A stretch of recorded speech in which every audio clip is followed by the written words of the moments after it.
Sa isang tahimik na umaga, dumating ang security guard papasok ng bangko na may dalang bag na lagayan ng pera. Bigla na lang sumugod ang 4 na tao na nakasuot ng Halloween mask at itim na jumpsuit, armado ng malalakas na baril. Mabilis at marahas ang kilos nila, kontrolado ang bawat galaw. Agad na hinanap ng leader ng grupo ang manager para buksan ang vault. Tumayo ang isang matandang lalaki, pero alam nila kung sino talaga ang manager. Kinuha nila ang totoong manager at pinilit siyang buksan ang vault.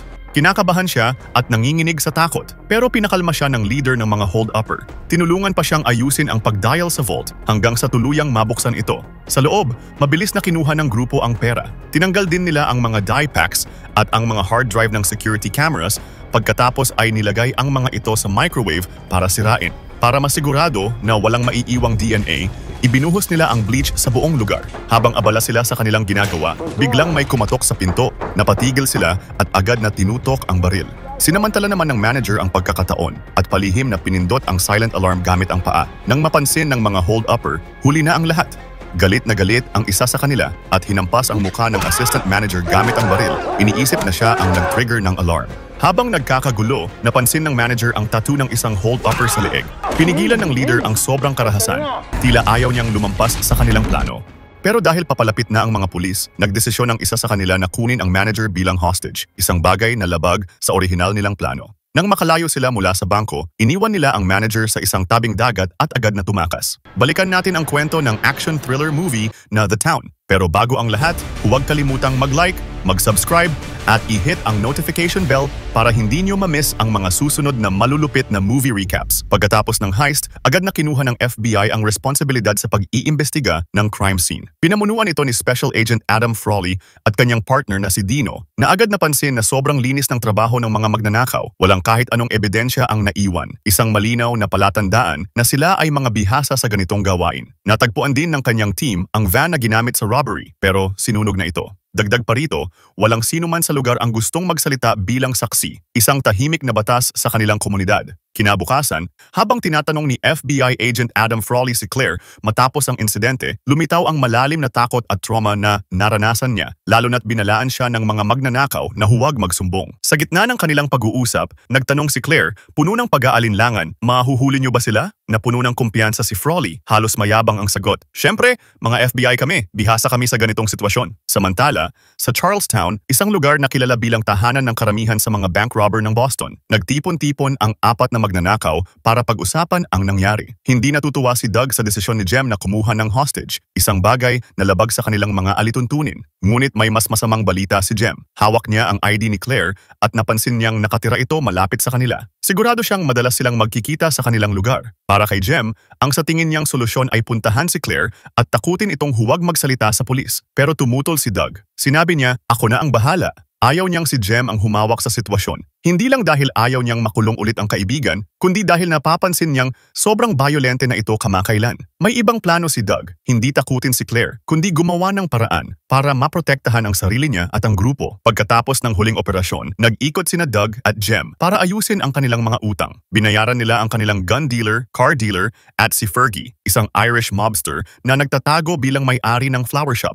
Pero alam ng lahat na ang negosyo ni Fergie ay mas madilim pa sa inaakala. Pagdating ng gabi, nagwaldas ang dalawa kasama ang kanilang grupo, umiinom, nagsusugal at gumagamit ng droga habang kasama ang mga call girl. Kinabukasan, habang nag-iinom ang grupo sa isang bar, biglang lumapit si Chris, ang kapatid ni Jem at isang single mom. Dati niyang karelasyon si Doug at diretsahang sinabi nitong nami-miss niya siya. Pero malamig ang tugon ni Doug. Tumayo ito at umalis, malinaw na ayaw niyang balikan ang nakaraan nilang dalawa. Ngunit pagkalipas ng ilang oras, habang nanonood si Doug ng TV sa kanyang bahay, bigla siyang pinasok ni Chris gamit ang lumang susi nito. Hindi na ito nagpaalam at ginawa ang gusto niya. Sa kabila ng nangyari, kitang-kita na wala ng emosyon si Doug para sa kanya. Kinabukasan, sinimulan ni Doug na sundan si Claire. Napansin niya itong pumasok sa laundromat, kaya sumunod siya. Doon, nakita niyang umiiyak si Claire habang tinitingnan ang mantsa ng dugo sa kanyang damit. Naalala ang mapait na karanasan sa bangko. Sinamantala ni Doug ang pagkakataon upang magpakilala at magkunwaring tinutulungan siya. Para pagaanin ang loob ni Claire, niyaya niya itong mag-dinner. Habang nag-uusap sila, unti-unti silang nagkagaanan ng loob. Pero marami sa kwento ni Doug ang hindi totoo. Sinabi niyang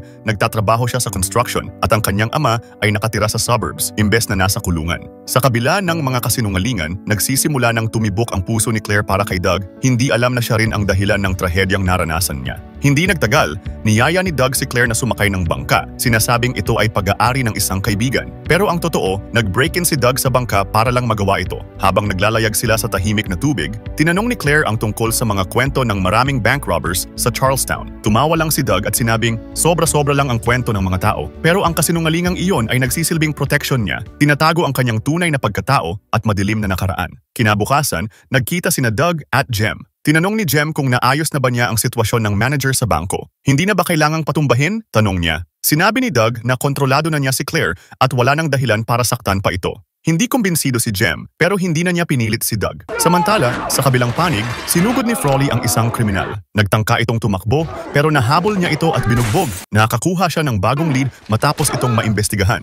Napagtanto niya na kakaiba ang mga magnanakaw na ito, hindi tulad ng iba. Hindi nila tina-target ang mga truck. Marunong silang gumalaw sa tinatawag na box, isang kasanayang natututunan lamang sa mga lugar tulad ng Vericom. Ang Vericom ay isang network infrastructure and connectivity solutions company na ginagamit ng mga bangko. Dahil dito, sinimula ng FBI ang masusing pagsusuri sa mga empleyado ng kumpanya para matukoy kung sino ang posibleng sangkot. Habang nag-iimbestiga si Frawley, nagkaroon siya ng pagkakataon na makipag-lunch kay Claire upang kumuha ng mas maraming impormasyon. Sa parehong pagkakataon, sinubukan niyang mag-flirt kay Claire pero diretsahan nitong sinabi na mayroon na siyang kinikita. Samantala, patuloy ang pagkikita ni Doug at Claire. Unti-unti, mas nagiging malapit sila sa isa't isa. Sa kanilang mga usapan, nagsimulang magbahagi si Claire ng kanyang buhay, mga takot, mga pangarap, habang si Doug, kahit pilit na nagkukubli ng ilang bahagi ng kanyang kwento, ay hindi mapigilang magpakita ng kaunting katapatan. Sa kabila ng lahat, isang mapanganib na koneksyon ang nabubuo sa pagitan nila. Isang relasyon na naglalagay kay Doug sa alanganin at kay Claire sa mas malaking panganib. Inamin ni Claire kay Doug na tumutulong siya sa FBI sa kanilang investigasyon. Gayunpaman, hindi niya binanggit ang tattoo na nakita niya kay Jem. Alam niyang delikado ito para sa kanya. Nang tanungin siya ni Doug kung may mga suspect na ang FBI,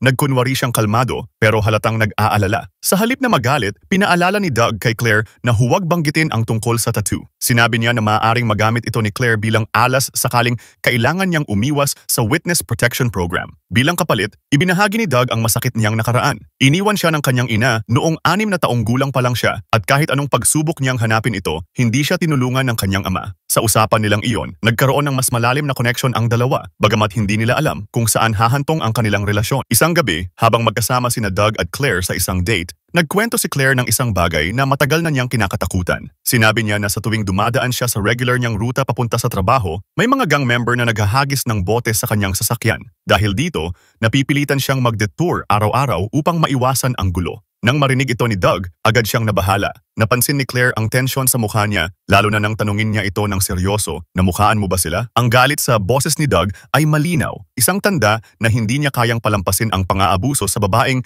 nagiging mahalaga na sa kanya. Dumiretso siya sa apartment ni Jem upang humingi ng tulong. Sa malamig na boses, sinabi niya, hindi kita pwedeng sabihan kung bakit, at hindi mo rin ako pwedeng tanungin tungkol dito, pero may kinalaman ito sa pananakit ng tao. Tumigil si Jem, saglit na nag-isip, at saka ngumiti ng bahagya. Kaninong sasakyan ang gagamitin natin? Matapos tukuyin ang kanilang target, isang Dominican kid na madalas kasama ang isang kaibigan, diretso silang pumunta sa apartment nito. Nilabas nila ang kanilang mga maskara at isang sledgehammer mula sa trunk ng sasakyan. Naglakad sila papunta sa pinto at kumatok ng malakas. Nang bahagyang buksan ang pinto, walang pag-aalinlangang hinampas ito ni Doug gamit ang sledgehammer. Bumagsak ang binata sa loob ng apartment at mabilis na sumugod sina Doug at Jem. Ang kanilang pag-atake ay marahas at walang pag-aalinlangan. Gamit ang isang metal stick, agad na pinabagsak ni Jem ang kaibigan ng Dominican kid. Samantala, walang tigil si Doug sa pagbubugbog sa kanilang target.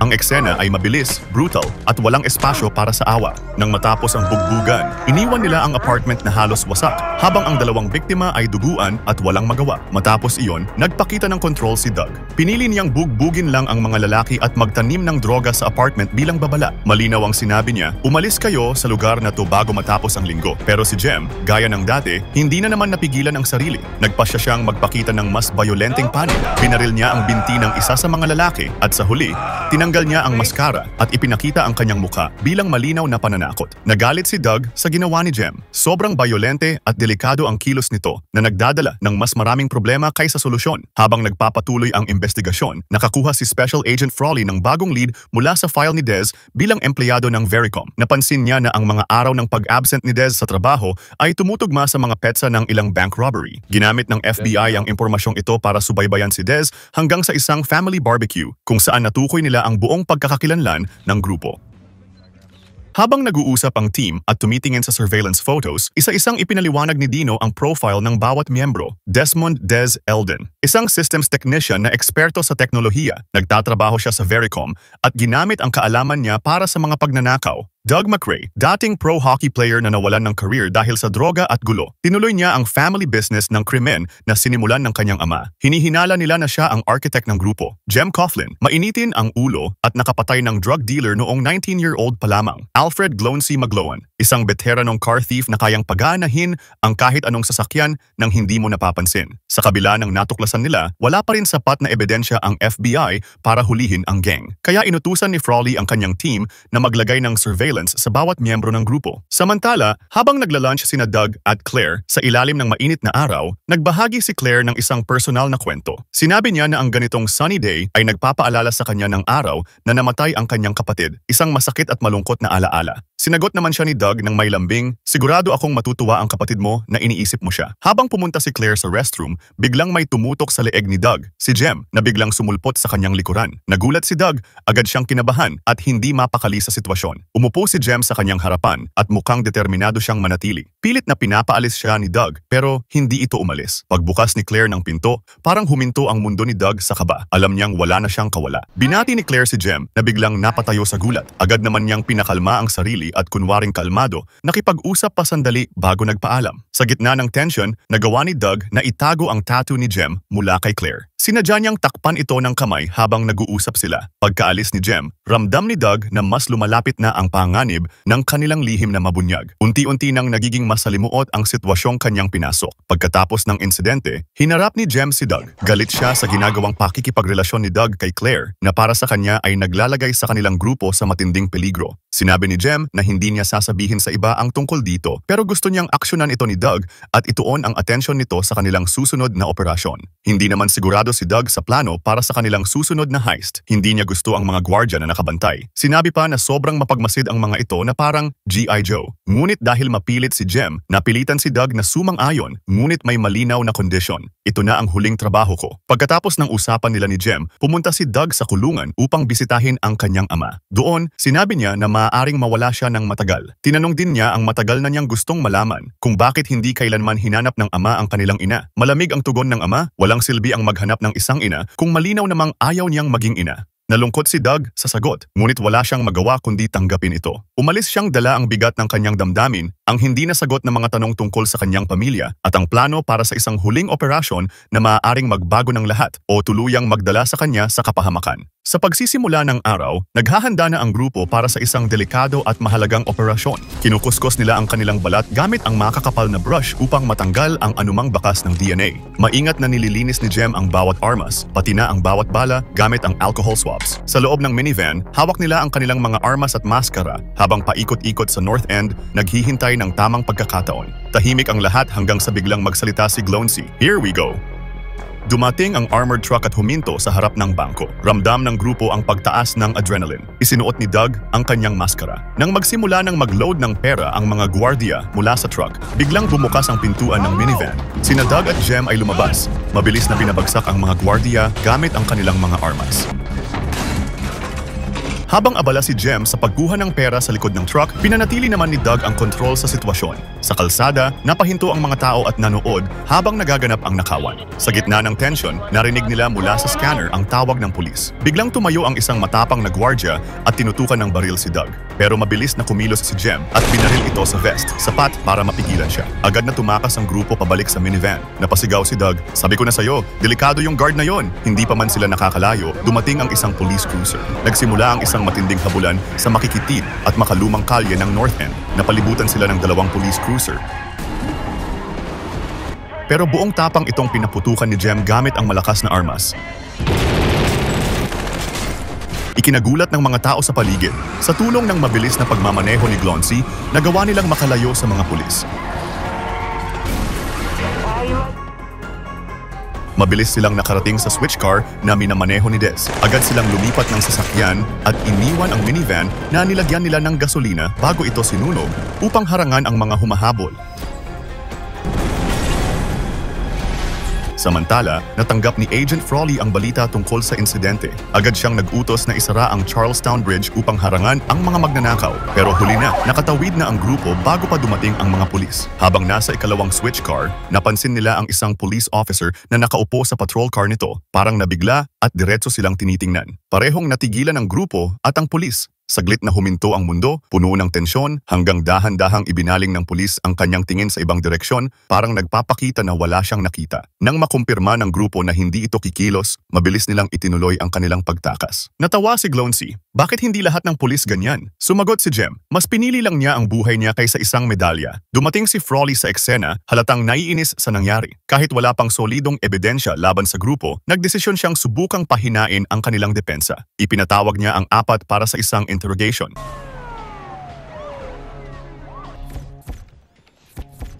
Sa presinto, pinabasa niya sa kanila ang mga salitang sinabi ng mga magnanakaw sa mga biktima ng nakawan, umaasang may magbigay ng reaksyon. Pero nanatiling tahimik si Jem matapos humingi ng abogado. Samantala, pumasok si Frawley sa silid kung nasaan si Doug. Sa unang tingin pa lang, halata na ang inis ni Frawley sa pagiging kampante ni Doug. Hindi niya napigilan ang galit at idiniin na si Doug ang most wanted sa Boston. Pero hindi siya tumigil doon. Binalaan niya si Doug na wala siyang aasahang plea deal o compromise. Sinabi niya ng direkta, mamamatay ka sa federal prison at ganun din ang mga kaibigan mo. At kapag dumating ang araw na magtataksil kayo sa isa't isa at gagawin niyo yan, ako mismo ang magsasabi sa'yo na go F yourself. Sa halip na kabahan, kumpiyansang sumagot si Doug, sa susunod, kung gusto niyo kaming i-surveillance habang nagbabarbecue kami, siguraduhin niyong hindi kayo napapansin. Masyadong halata yung kotse niyo na may mga FBI antena. Kahit bata, mahuhulaan agad na kayo yon. Lumapit na lang sana kayo kung gusto niyo ng picture. Dagdag pa niya na kailangan na niyang bumalik sa trabaho. Alam ni Doug na wala pang matibay na ebidensya laban sa kanila, kaya nanatili siyang kalmado at tila nag-e-enjoy sa inis ni Frawley. Nang gilaiti si Frawley sa inis ng mapagtantong hindi niya mapipilit ang grupo na magpahiwatig ng kahinaan sa harapan niya. Dahil dito, inilipat niya ang atensyon kay Claire. Sinubukan niya itong tawagan sa bangko, ngunit nalaman niyang nag-resign na ito. Lalong tumindi ang hinala ni Frawley, kaya't pinatap niya ang telepono ni Claire. Sa kanyang pagsubaybay, natuklasan niya na matagal na palang nag-uusap si Claire at Doug. Kasabay nito, nakaramdam din siya ng bahagyang selos. Ang rebelasyong ito ay nagbigay kay Frawley ng mas matibay na motibasyon upang habulin ang grupo at hanapin ang kanilang kahinaan. Samantala, nalaman din ni Doug na nagbitiw na si Claire sa trabaho nang magkita sila. Sa kanilang pagkikita, binigyan niya si Claire ng isang diamond necklace, isang malinaw na simbolo ng kanyang pagmamahal at layunin. Sinamantala rin ni Doug ang pagkakataon upang yayain si Claire na umalis kasama niya upang magsimula ng bagong buhay malayo sa kaguluhan at panganib. Tumango si Claire, tinanggap ang alok ni Doug at nagkasundo silang iwan ang kanilang madilim na nakaraan. Ngunit ang kapayapaang iyon ay pansamantala lamang. Pagkatapos ng kanilang date, dumating si Special Agent Frawley sa bahay ni Claire. Agad niyang napansin ang bagong kwintas na nakalagay sa mesa. Pagkatapos, inilahad ni Frawley ang katotohanan tungkol kay Doug, na ito ang leader ng isang grupo ng mga magnanakaw. Ang rebelasyong ito ay isang malalim na dagok kay Claire. Naramdaman niya ang magkahalong takot at pagdududa, hindi lamang para sa sarili niyang kaligtasan, kundi pati na rin para sa kinabukasan nila ni Doug. Samantala, nagkita sina Doug at Jem upang pag-usapan ang bagong trabaho mula kay Fergie. Ngunit matigas si Doug sa pagtanggi. Sinabi niyang tapos na siya at dapat nang humanap si Jem ng ibang tao. Nagalit si Jem at tinanong si Doug, iiwan mo rin ba ang kapatid kong si Chris? Pilit namang nanindigan si Doug, kahit kailan, hindi tayo magiging masayang pamilya kasama ang kapatid mo. Nag-init ang pag-uusap ni Doug at Jem nang magkasagutan sila tungkol sa kanilang plano. Sa galit ni Jem, nauwi ang lahat sa suntukan. Habang naghahalong galit at pagkadismaya, pinaalala ni Jem kay Doug ang isang masakit na alaala, ang pagkakataong pumatay siya ng tao upang protektahan si Doug. Ngunit hindi natinag si Doug. Sa kabila ng matinding emosyon at bigat ng mga sinabi ni Jem, nanatili siya sa kanyang desisyon na tumigil na sa ganitong klaseng buhay. Matatag niyang tinanggihan ang alok na trabaho, kahit alam niyang maaari itong magdulot ng mas malalim na lamat sa kanilang pagkakaibigan. Pagkatapos ng mainit na sagupaan kay Jem, nagdesisyon si Doug na harapin si Fergie upang tuluyang tanggihan ang bagong trabaho. Pero hindi iyon tinanggap ni Fergie. Ayon sa kanya, si Doug ang utak ng lahat ng plano at walang sino man ang makakagawa ng ganoong kahusay na trabaho. Pero hindi doon natapos ang usapan. Sinabi pa ni Fergie, kung tatanggihan mo ako, pasasabugin ko yung itlog mo. Ibinunyag din ni Fergie ang isang matagal ng lihim na tuluyang bumaligtad sa mundo ni Doug. Ayon kay Fergie, iniwan ng ama ni Doug ang grupo at nagsolo kaya't pinarusahan niya ang nanay nito. Ginawa niyang adik sa droga ang ina ni Doug dahilan ng pagkamatay nito sa overdose. Napagtanto ni Doug na ang buhay niya mula pagkabata ay nakabatay pala sa kasinungalingan. Hindi pa roon nagtapos si Fergie. Binalaan niya si Doug na gagawin din niya kay Claire ang ginawa niya sa nanay nito. Nabahala si Doug sa banta kaya't agad siyang nagtungo sa bahay ni Claire upang tiyaking ligtas ito. Pero sa halip na pasalamatan siya, galit na tinaboy ni Claire si Doug. Ayaw na niyang makinig sa mga paliwanag nito, puno ng galit at pagkadismaya sa nalaman niyang katotohanan. Pinilit ni Doug na magpaliwanag pero binalot na ng lungkot at galit si Claire. Hindi niya kayang pakinggan ang mga salita ni Doug. Napagtanto ni Doug na wala na siyang magagawa para maibalik ang tiwala ni Claire. Tahimik siyang umalis, iniwan si Claire na puno ng pighati. Simula noon, lihim na binantayan ni Doug ang apartment ni Claire. Isang araw, nakita niya ang tauhan ni Fergie na nagdala ng funeral wreath at isinabit ito sa pinto ni Claire. Isang malinaw na banta. Agad itong kinuha ni Doug at sinira, galit at determinadong protektahan si Claire mula sa anumang panganib. Hindi nag-aksaya ng oras si Doug at binalikan si Fergie sa kanyang flower shop. Doon, tinanggap niya ang trabaho, ngunit iniwan niya ang isang matalim na babala. Kapag may nangyari kay Claire, papatayin ko kayong dalawa dito mismo.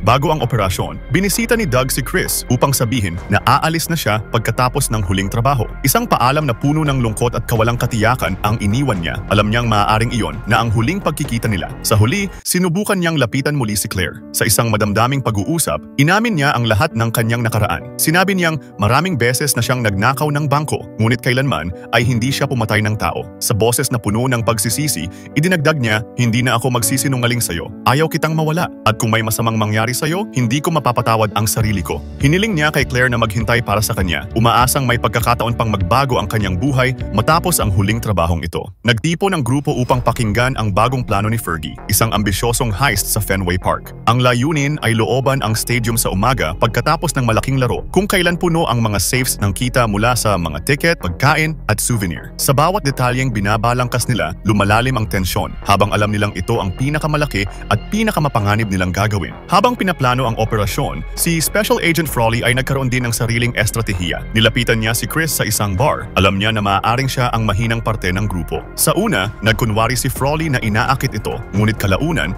inilabas niya ang kanyang badge at ibinunyag na alam niyang si Chris ay ginagamit bilang mule ni Fergie. Nang humiling si Chris ng abogado, sinamantala ni Frawley ang pagkakataon upang magtanim ng sama ng loob. Sinabi niya, sa sobrang tagal niyo ni Doug na magkasama, ilang beses ka ba niyang binigyan ng diamond necklace? Tumagos ang tanong na ito sa puso ni Chris, isang masakit na paalala ng kawalang halaga niya kay Doug. Dahil dito, nakakuha si Frawley ng mahalagang impormasyon mula kay Chris. Nilagyan nila ng tracker ang isang van ng Vericom upang masundan ang galaw ng grupo. Sa puntong ito, nakaalerto na ang mga ahente ng FBI at tahimik na nakasunod sa van, handang kumilos anumang oras. Habang naghahanda ng kanilang mga gamit, kinausap ni Doug si Jem. Sinabi niya na kung magtatagumpay sila sa misyong ito, gusto na niyang tumigil din siya sa ganitong klase ng trabaho. Pero para kay Jem, nasa dugo na niya ang ganitong buhay. Wala na siyang ibang alam na gawin. Dagdag pa niya, kung mahuli siya, mas pipiliin niyang sa kalsada magtapos ang lahat kaysa sa kulungan. Samantala, nagsimula nang gumalaw ang van na binabantayan ng FBI. Nakaabang na sina Frawley at Dino, handang kumilos. Biglang dumaan ang isang armored truck mula sa bangko. Napansin agad ito ni Frawley, kaya mabilis siyang nag-alerto ng buong SWAT team para lusubin ang van bago pa magawa ng grupo ang plano nilang kunin ang truck. Pero nang buksan na nila ang van, ibang tao ang lumabas. Dito napagtanto ni Frawley na nilinlang siya ni Chris. Ginamit ng grupo ang diversion na ito para makuha ang sapat na oras at pagkakataon upang maisakatuparan ang kanilang plano. Samantala, habang nagmamasid si Doug sa loob ng isang motel, pumasok si Chris sa kwarto, nagmamakaawa na isama siya sa plano niya dahil gusto rin niyang magsimula ng bagong buhay. Pero tinaboy siya ni Doug. Diretsahang sinabing may ibang babae siyang nais makasama, si Claire. Ang rejection na ito ay nagtulak kay Chris sa mas matinding pagkawasak. Nang bandang huli, may natanggap na tawag si Frawley galing sa isang pulis. Sinasabi nito na may isang babaeng lulong sa droga na naaksidente at may kasamang bata. Sinabi ng pulis na hinahanap siya ng babae. Napunta si Chris sa ospital. Doon, muling lumapit si Frawley at nangakong bibigyan siya ng proteksyon para sa kanya at sa kanyang anak kapalit ng impormasyon. Pakiramdam ni Chris ay ginagamit siya ng lahat ng tao sa paligid niya. Pero sa huli, Hindi niya napigilan ang sarili at umiiyak habang nilapitan siya ni Frawley. Sa mismong operasyon, ginamit ni Dez ang kanyang galing bilang electrician para i-disable ang alarms at security cameras ng Fenway Park. Sina Doug at Jem, nakadisguise bilang mga pulis, ay madaling pinapasok sa stadium ng isang contact ni Fergie. Sa simula, maayos ang lahat. Walang hadlang at mukhang maganda ang takbo ng plano. Ngunit nang makaharap nila ang ilang empleyado at gwardya, nagkaproblema. Hindi na gumana ang kanilang pagpapanggap bilang mga pulis. Napilitan silang ilabas ang kanilang mga baril, pinadapa ang mga tao sa sahig at iginapos ang mga ito. Matapos iyon, nagtungo sila sa cash room. Dito, gumamit sila ng matinding banta. Sinasabing may mga tao silang nakabantay sa labas ng mga bahay ng mga empleyado at handang barilin ang kanilang mga asawa kung may gagawin silang kakaiba. Dahil sa takot, napilitan ang mga empleyado na buksan ang pinto ng cash room. Mabilis na pinuno ng grupo ang kanilang mga bag ng pera. Matapos ang matagumpay ngunit tensyonadong nakawan, lumabas sila sa parking lot kung saan naghihintay sina Gloncy at Dez gamit ang isang peking ambulansya bilang kanilang getaway vehicle. Bagamat mukhang ligtas na sila, ramdam ng lahat ang bigat ng tensyon. Napansin ni Doug na masyadong tahimik ang paligid. Wala man lang ni isang tao. Nagsimula na siyang mabahala. Tumingin siya sa maliit na bintana. Doon niya nakita ang buong police, SWAT at FBI na nakapalibot sa buong stadium. Hindi nagtagal, napansin ni Jem ang SWAT team na unti-unting lumalapit sa kanila. Agad siyang nagpaputok at nagsimula ang isang mabangis at walang habas na shootout sa pagitan ng mga magnanakaw at SWAT team. Sa gitna ng bakbakan, tinamaan si Gloncy. Mabuti na lang at suot niya ang kanyang bulletproof vest, kaya't nakaligtas siya. Habang patuloy na nagpapaputok sina Jem, Doug at Dez upang pigilan ang pagsugod ng FBI, tumakbo si Dez papunta sa pinto upang buksan ito. Pinaulanan nila ng bala ang loob ng armored truck para lumabas ito sa kanilang lugar. Binibigyan sila ng pagkakataong makapagtago at makahanap ng paraan upang makaligtas sa tumitinding laban. Ngunit ang bakbakan ay malayo pa sa pagkatapos. Nasa gitna na sila ng isang labanang hindi nila kayang iwasan. Hindi nagtagal, naghagis ang FBI ng mga stun grenade sa mga bintana ng gusali. Sa gitna ng nakakasilaw na liwanag at nakakabinging ingay, nawalan ng konsentrasyon si Dez. Sa isang saglit ng pagkakamali, bigla siyang napatayo dahilan upang siya ay makita ng sniper. Isang putok lang sa ulo, agad siyang napatay. Mas lalong lumubog sa desperasyon ang grupo habang bumibigat ang laban. Sa gitna ng kaguluhan, gumawa ng matapang na plano si Gloncy. Sasakay siya sa ambulansya upang lumikha ng diversion. Ang plano, makuha ang atensyon ng FBI habang sina Doug at Jem ay magpapalit ng costume bilang mga pulis at tahimik na lalabas sa harap ng gusali. Bagamat nag-aalala si Doug para sa kaligtasan ni Gloncy, tiniyak nito na magaling siyang magmaneho at kung sakaling mahuli, hinding-hindi siya magsasalita. Lumabas ang ambulansya at sa simula, tila maayos ang lahat. Nakalusot ito sa unang pagsubok. Hindi napigilan kahit sa kabila ng mga putok na tumama sa mga gulong. Ngunit hindi nagtagal, kumilos ang sniper ng FBI. Isang bala sa ulo ang tumapos kay Gloncy at agad niyang ikinamatay. Habang abala ang FBI sa pagsusuri ng ambulansya, iniisip nilang nandoon lahat ng magnanakaw. Samantala, sina Doug at Jem, suot ang kanilang disguise bilang mga pulis, ay tahimik na nakalabas sa gusali. Sa gitna ng kaguluhan at pagkalito ng FBI, matagumpay nilang naisagawa ang kanilang pagtakas. Ngunit sa bawat hakbang nila palayo, ramdam ang bigat ng sakripisyong iniwan ni Gloncy. Hindi nagtagal, natuklasan ng FBI ang kanilang panlilinlang. Ang mga empleyado ng bangko na naiwan sa loob ay nagbigay ng impormasyon. Sinasabing ang mga umatake sa kanila ay nakasuot ng uniforme ng pulis. Agad na naglabas ng utos si Frawley para hanapin ang sinumang opisyal na kahina-hinala ang kilos. Mabilis na napansin ni Frawley si Jem, naglalakad ng mabilis at may dalang malaking bag malayo sa lugar ng operasyon. Sinundan niya ito hanggang sa isang parking lot. Nang tawagin ni Frawley si Jem sa kanyang pangalan, bigla itong naglabas ng baril at nagpaulan ng bala. Nagkaroon ng matinding bakbakan sa pagitan ni Jem at ng mga ahente ng FBI. Habang nangyayari ito, si Doug, nakatago sa kabilang kalye, ay helpless na nanonood. Hindi alam kung paano siya makakatulong. Sa gitna ng putukan, natamaan ni Frawley si Jem sa binti, dahilan upang mapilitan itong magtago sa likod ng isang mailbox. Nang subukan niyang gumanti, natuklasan ni Jem na ubos na ang bala niya. Alam niyang wala na siyang paraan upang makatakas o bumalik sa kulungan. Sa halip, nagdesisyon siyang tapusin ang lahat. Lumabas siya mula sa kanyang taguan, hawak pa rin ang baril, at natapos ang buhay niya sa gitna ng labanan. Sinigurado ni Doug na hindi mawawala ng saysay ang sakripisyo ng kanyang kaibigan. Habang abala ang FBI sa pagsuri sa katawan ni Jem, ginamit ni Doug ang pagkakataon upang magnakaw ng isang police car. Agad siyang tumakas, diretso sa flower shop ni Fergie, ang pinagmumulan ng kanyang connection sa kriminal na mundo. Pagdating niya, hinarap agad ni Doug ang bodyguard ni Fergie at mabilis itong binaril. Sa loob, nagkasalubong sila ni Fergie at nagbarilan. Walang suot na vest si Fergie, kaya't madali itong natamaan. Nilapitan siya ni Doug, hawak ang baril, at sa huling sandali sinabi, "Di ba sinabi mong pasasabugin mo ang itlog ko?"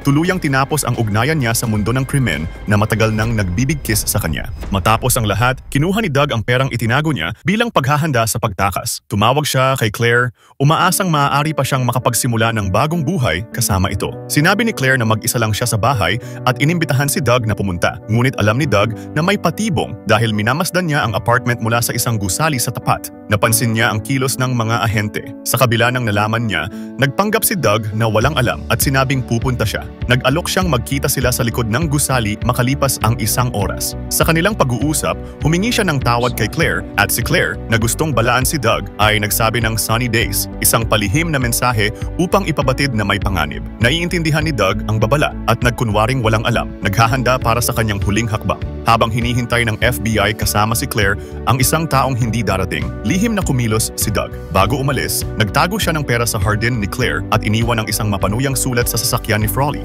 na malinaw na nang iinsulto dito. Mula doon, iniwan niya ang lungsod sakay ng tren. Suot ang isang MBTA uniform para magmukhang karaniwang empleyado lamang. Pagkalipas ng ilang araw, natagpuan ni Claire ang perang iniwan ni Doug sa kanyang hardin, kasama ang isang liham na nagsasabing baka balang araw ay magkita silang muli. Sa halip na gamitin ang pera para sa sarili, nagdesisyon si Claire na i-donate ito upang ipaayos ang local ice hockey arena kung saan minsang naglaro si Doug. Ginawa niya ito bilang pag-alala sa ina ni Doug, isang kilos ng malasakit na nagpapaalala ng magandang bahagi ng nakaraan sa gitna ng lahat ng hirap na pinagdaanan nila. Mag-subscribe para sa iba pang mga video tulad nito. I-on ang notifications at iwanan ang like para suportahan ang channel. Maraming salamat po sa panunood ng recaps natin to.